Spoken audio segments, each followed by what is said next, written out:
The guy was dribbling the ball. He took 5 steps, then laid it in. But you only get 3 steps. Basketball, 3 steps is a travel. No. It's 5 steps, you moron. It's 5 steps. God, you don't even know how to play basketball. This is what it's like arguing with today's modern day leftists and demonstrates the importance of definitions and how they wish to change them.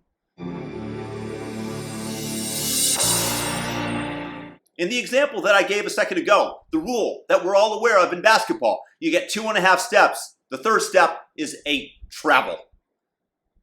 But if you change the definition, a la 1984 George Orwell, Big Brother, you get to change the definition of words and you get people to comply with the new definition, and different actions then take on different importance.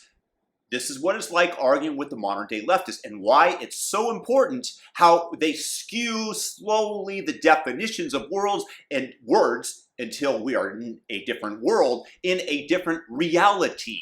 Just as an example, we should all know the definition of racism to be something along the lines of judging or treating somebody differently based solely on their color of skin or national origin, etc.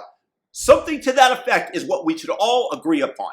Unfortunately, today, the modern day left has made a successful argument to a growing number of people that racism can only be defined if somebody has power. So somebody who's black in the United States is absolutely impossible for them to be racist or prejudiced against a white person because the preconception is that they have no power.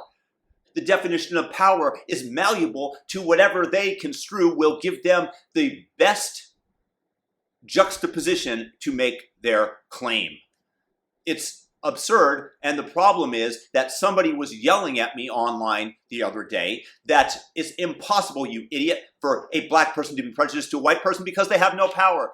Racism is prejudice plus power. Absent one of those 2 variables, there's no prejudice.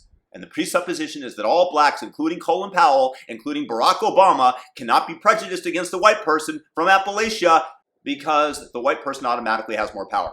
And again, the point here is just how the definitions change, and then they morph the minds of people that have cemented in them the new definition, and that think that you're a moron for thinking differently, and then call you an old-timer, old worldly, or not in the current zeitgeist when you pronounce what is actually the correct definition that applies equally to everybody. And this is a new form of racism. And again, this is why we have to fight on the linguistic front in order for us to keep our sanity. Because the left, according to postmodernism, will continue to evolve, and the end game is power. AOC, she wants power. She has said so. She said, billionaires, we don't want your money. We want your power. And that's what they're after. And this is what it gives them. When they are able to infect the minds of a 20-year-old in college with this new definition, it takes a lot more to unteach them, which is why it is absolutely critical to maintain some hold of the institutions of education so that the modern day youth is not completely brainwashed into this leftist propaganda that says that black people are incapable of being racist, that no black could ever have more power than a white person. Of course, that includes Barack Obama. It's not ridiculous, it's insanity. And it is the antithesis of being able to get along, because one is being taught in absolutes. And not only absolutes, but untrue absolutes. It's 2 + 2 = 5. It's the law of gravity not applying equally to everybody. So again, let's not forget that there are linguistic operations that are being enacted on the left-hand side of the aisle that are going to have profound impact, little by little, creep by creep, on the sanity of civilization going forward. This being one latest fantastic example. I hope you guys agree. If you do, thumb up this video. Just give it an old thumb up. It ain't a lot of work to turn that like button blue. And share it if you guys agree. And peace out and have a fantastic, fantastic day most of all.